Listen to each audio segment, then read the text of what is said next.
All right, so thanks for such a nice introduction, Ken. Quite the opening ceremony, if you will.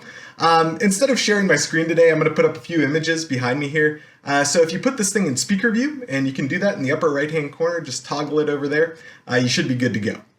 Anyway, as Ken mentioned, I'm Rob Stephan, an assistant professor of classics here at the University of Arizona, and one of the main classes I teach is ancient athletics, an overview of sport, spectacle, and culture from the dawn of ancient Greece through the rise and fall of the Roman Empire. So, let's take a little journey today, a journey to ancient Greece to talk about the ancient Olympics. We'll talk about how they began and why they were so important culturally within ancient Greece, and the connections that those early games still have to the Olympic Games today. So let's go back, way back, right? Almost 3,000 years. And at that time, Greece was in a bit of a mess, and it had been so for about 400 years. Populations were shrinking, trade networks were crumbling, and material culture was only a shell of what had been in the Bronze Age. But then, right around 800 BC, things began to change, and change quickly. Populations were exploding, and the Greeks were colonizing the Mediterranean. Art began to grow in sophistication and complexity, and the Greek alphabet was invented. We get the Homeric epics, right? The Iliad and the Odyssey. And right around that same time, right, we get the ancient Greek Olympics. Now, the traditional founding date for the ancient Olympics is 776 BC. And we come up with that date in a pretty cool kind of way. So we've actually got these ancient papyri here that list the winners of every stadion race, which was a 200-meter sprint. And those dates go all the way back to the very first Olympics. And in addition to that, historians, ancient Greek historians, they would date important events, say something like, the Peloponnesian War, based on which Olympiad they occurred in. So they might say something like the third year of the 83rd Olympiad. So you take 83, multiply it by 4, add 3, and you get back to the founding date. Now, the ancient Greeks had their own story about the way the Olympics first were founded. And according to one of those, the Olympic Games were founded by the Greek hero Pelops. Now, Pelops was the son of Tantalus, who actually chopped him up when he was a kid and tried to feed him to the gods, and as kind of a way to test their omniscience. Rough start to his childhood, I guess. Anyway, he was eventually put back together, and he made his way to Greece. And there he won a chariot race against the local king.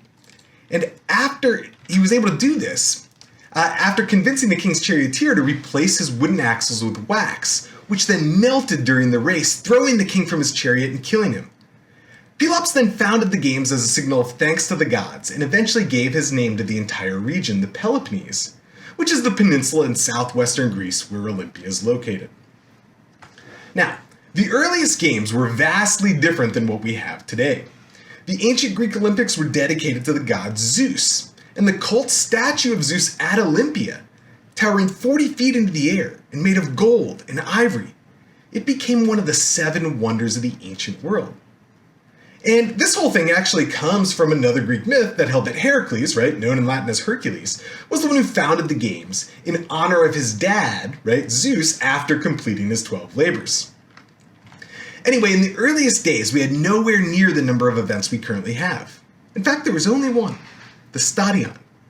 And this was the ancient Greek name for the 200-meter sprint.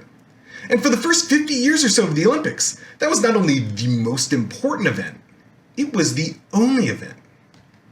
And we can actually tell from these victor lists, right, that the winner of the very first event was a guy by the name of Coroebus of Elis, who turns out was not a professional athlete at all. He was a simple cook or a baker, far from what we get today. And for his victory in the stadion at the very first Olympics, Coroebus received a wreath made from the olive tree, which Heracles himself supposedly brought to Olympia, according to Greek legend. Now, to really understand the Olympic Games in ancient Greece, you have to get a sense for the wider world of Greek culture, society, and politics. So first off, erase any idea of national borders you have. Greece wasn't a country, right? It was a culture.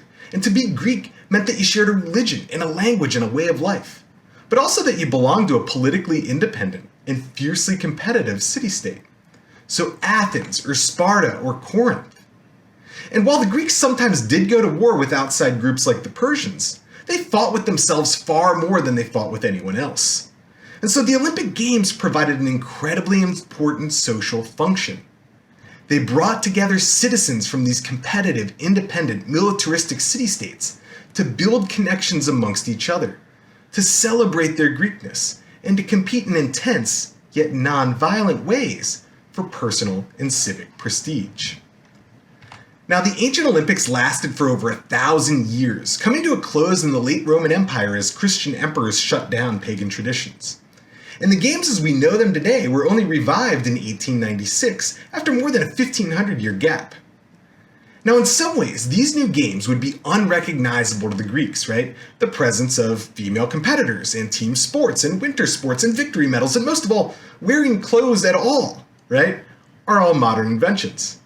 But the idea of bringing together politically independent, often fiercely competitive groups to celebrate commonalities and to compete peacefully for pride and prestige, that idea would have been intimately familiar despite the chronological and cultural differences. And I think personally there's sort of a universal appeal in this idea, which is why the games are so popular and enduring still today. And with that idea, I'll go ahead and pass it back to Ken. Thank you all so much for listening today.